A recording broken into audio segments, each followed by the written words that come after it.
Hi friends, ഞാൻ നിങ്ങൾക്കൊരു കാര്യം കാണിച്ചു തരാം. ഇത് നമ്മുടെ വാട്ടർ പ്ലാന്റ്സ് കൊറിയർ ചെയ്യാൻ വേണ്ടി പാക്ക് ചെയ്യാൻ ഉപയോഗിക്കുന്ന ചെറിയൊരു ഡബ്ബാണ്. തൊട്ടടുത്ത് തന്നെ നമ്മുടെ ബെറ്റ ഫ്രൈസിന് ഇട്ടിരിക്കുന്ന മറ്റൊരു ഡബ്ബും കാണാം.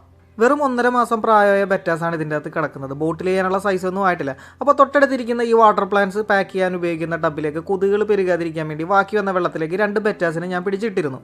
ഏകദേശം ഒരാഴ്ച കഴിഞ്ഞപ്പോൾ ഫുഡ് ഇട്ട് കൊടുക്കാൻ നേരത്താണ് ഞാനത് ശ്രദ്ധിക്കുന്നത്. നമ്മുടെ മെയിലായിട്ടുള്ള കുഞ്ഞൻ ബെറ്റാസ് ബബിൾ ഇടുക മാത്രമല്ല, ഫീമെയിൽ ബെറ്റായിട്ട് ബ്രീഡായിട്ട് എഗ്ഗ് ലോഡ് ചെയ്ത് വെച്ചിരിക്കുന്നു. വെറും ജുവനൈൽ സൈസിലുള്ള ബെറ്റാസ് യാദൃശികമായിട്ട് ബ്രീഡായത് കണ്ടപ്പോൾ നമ്മൾ എത്ര പണിപ്പെട്ടാണ് അഡൾട്ട് സൈസിലുള്ള ബെറ്റാസിനെ ബ്രീഡ് ചെയ്തെടുക്കുന്ന കാര്യം ഓർത്തുപോയി.